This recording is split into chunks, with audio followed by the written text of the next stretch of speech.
Hello again, this is LE Diecast, and today we've got another box full of old Matchbox cars, and I love me those Matchbox cars, those old ones, especially with the big thick tires.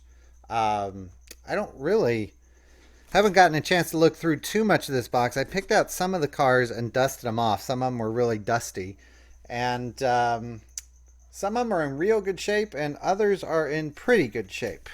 They're all in decent shape, but when I bought this lot, the pictures really didn't show the cars too well, so I didn't quite know what I was getting as far as the quality or the condition of the car.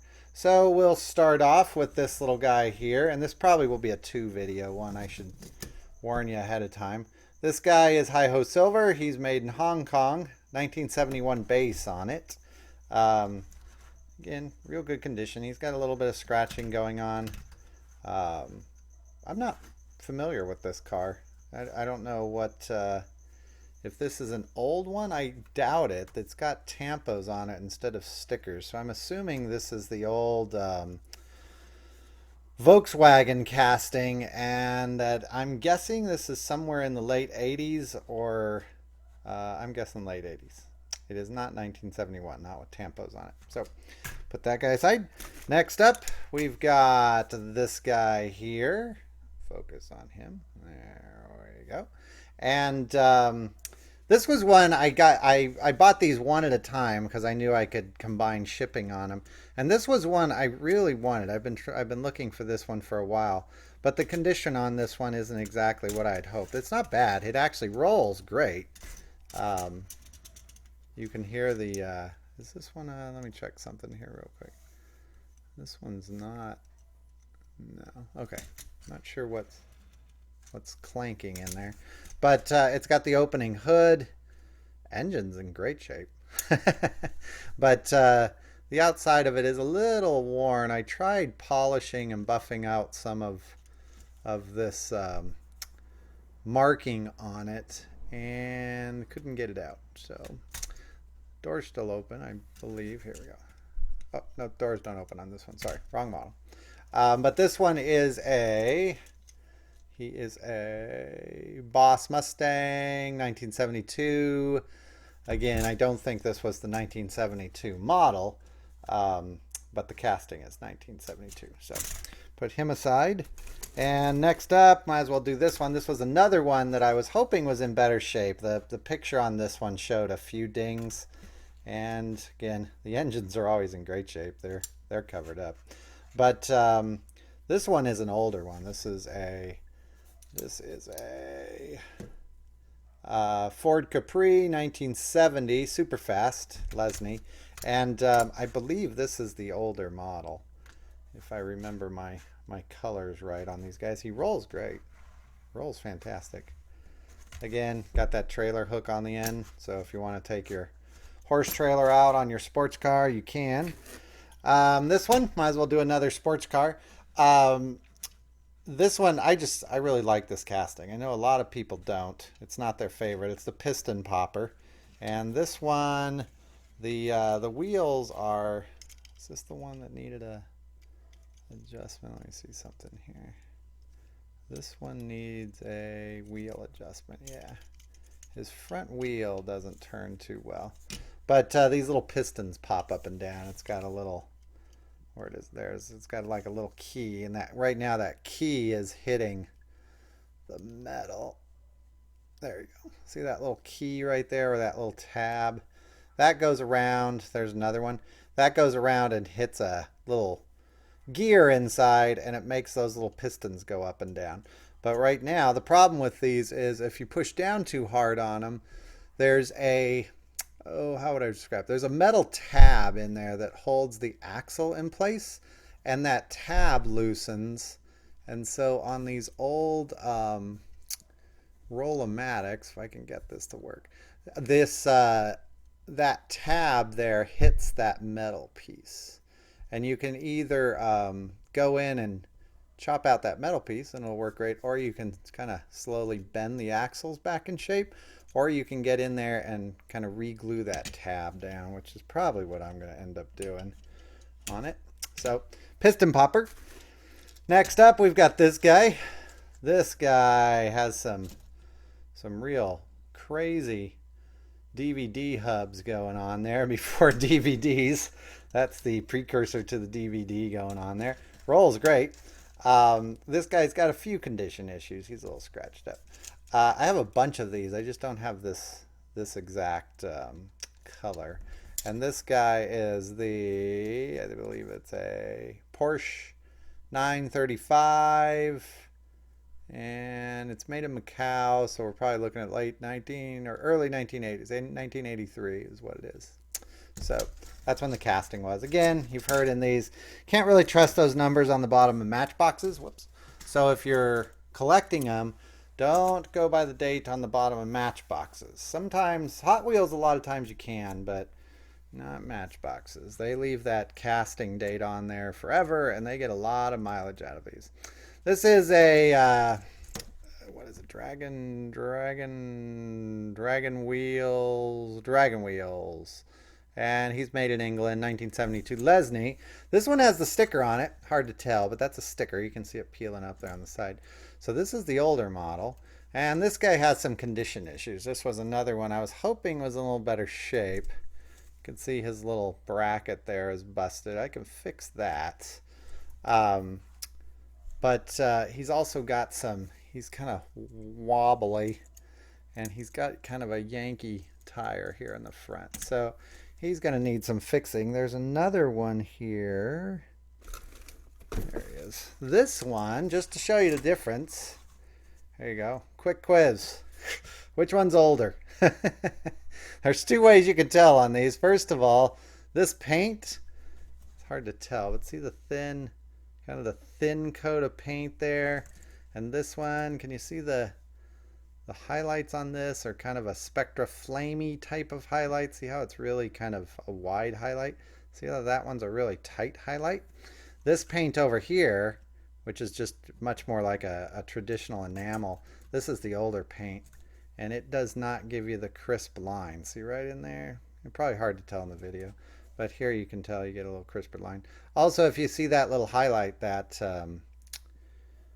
kind of bright in the middle, and then it fades out, and see that highlight right there? See how sharp it is? Those sharp highlights are usually the older cars. Now Hot Wheels is a little different story, so don't take that history and apply it to Hot Wheels. A little different history with the Hot Wheels paint. But this paint job came along later. Also, and probably what most of you notice, this is tampos. So that is a paint process in production where the paint's stamped on. That's a sticker. And the sticker usually, almost always, is the older one. They don't use stickers too much anymore.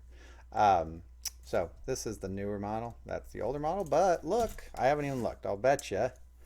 And this is why you can't trust those dates on the bottom of Hot Wheels. This one is, what did we say this one was? This is a upside down. That's what it is. This one is 1972. This one we know came along later, 1972. See, can't trust those dates. So if you're at a show and you're collecting, don't go flipping through the matchboxes and just reading those dates, because you can't trust them on the bottom of matchboxes, at least up until about late 90s or so. Then they kind of changed the way they did them, and different rules after late 90s. This one probably cost me the most of all of them in the set, not because it's the oldest, and I don't think it's worth most. It's just this one's a really cool looking vehicle, and it's in great shape. This guy is the Willy Street Rod. It's got a date on it of 1982, and this is a really cool car. Really like this one. It rolls great. It's got white heat on the back. Cool car. Okay, next up, the traditional, good old-fashioned Matchbox dump truck. I think one of these is in every lot on eBay. One of Matchbox's biggest sellers during their heyday. Little dump truck works great. I think I have 3 or 4 of these. This one's in real good shape. A lot of times, for some reason, these dump trucks get rusted right along here. And I think it's because that windshield, the water hits the windshield and it just goes right down in there. And it sticks down in there. So you'll see a lot of them rusted out here. And then that grill gets rusted, or that, it's a piece of metal, but that gets rusted too. But this one's in real good shape. So this is the, he is the Atlas. Oh, I should have got that. Could have impressed everybody with knowing that. I knew that was an Atlas truck. All right, next up, this is another Rollomatic. Again, this one was another popular model. If I can, I don't know, watch that blue flower thing on the back. It turns, and again, there's a little tab here. It's not on that one. Not on that one. Well, there it is. There's a little tab right there. And that's what triggers that thing to move. This one came in a lot of colors. Again, stickers on the front. See the stickers there? Not tampos, they're stickers. And so this guy's an older model. And he is 1975. I'm going to guess this is about a 78, 79, somewhere in there. I know it's not the original model. I don't believe that's the coloring on the original model. We got two of these guys. These little Formula Run racers. Again, different stickers on them. See the different intake coloring on them. I take that back. One's just faded. They do have different back stickers though. So these are from different years, I believe. Matchbox didn't do a lot of year variation. What they tended to do is just run the same car over like 3 years, and then they'd change the stickers on it sort of yearly, but that's why you end up with these. See, they'll have the same base. This is Formula 5000 75. This guy's going to be the same. He's Formula 5000 75. And so they didn't really have series like we're used to with Hot Wheels now. They would change these when they felt it necessary, and then they kind of discontinue a car after a while. So the car just kind of went as long as it was selling, and then they change it up to try and sell a little bit more, and then they discontinue it after a while and maybe bring it back later. By the way, one of these rolls really well. The other one, I think it's this one. This one has a little bit of a bent. See, you're not going to go on an Indy course with those tires anywhere soon. So that guy needs a little bit of help. This guy's in much better shape. So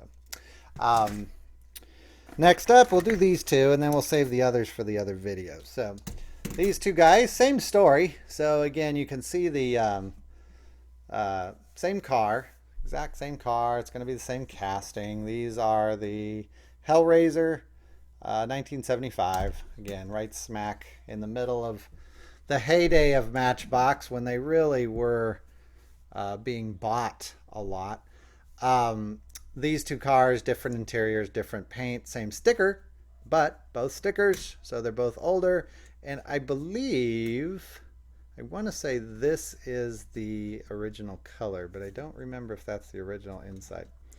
Matchbox cars are hard for me to keep track of. There's lots of them. But these probably came out in consecutive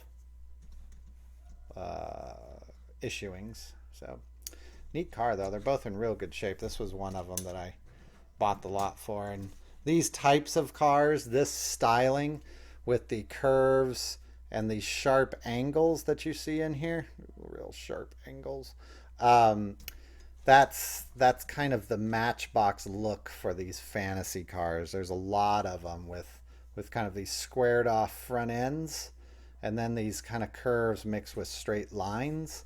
And if I was really with it, there's an art style that is based off of, and I'm not remembering what it is, but I know it's the same art style that Disneyland's Tomorrowland was based on. And in a future video, I'll look it up and I'll be able to tell you what it is. So there you go. I'm going to shut this video off. We're at almost 15 minutes. There's another half of the box here, and I'll do that in the next video. So again, thanks for watching. This is LE Diecast, and leave any comments down below, and I'll see you in the next video.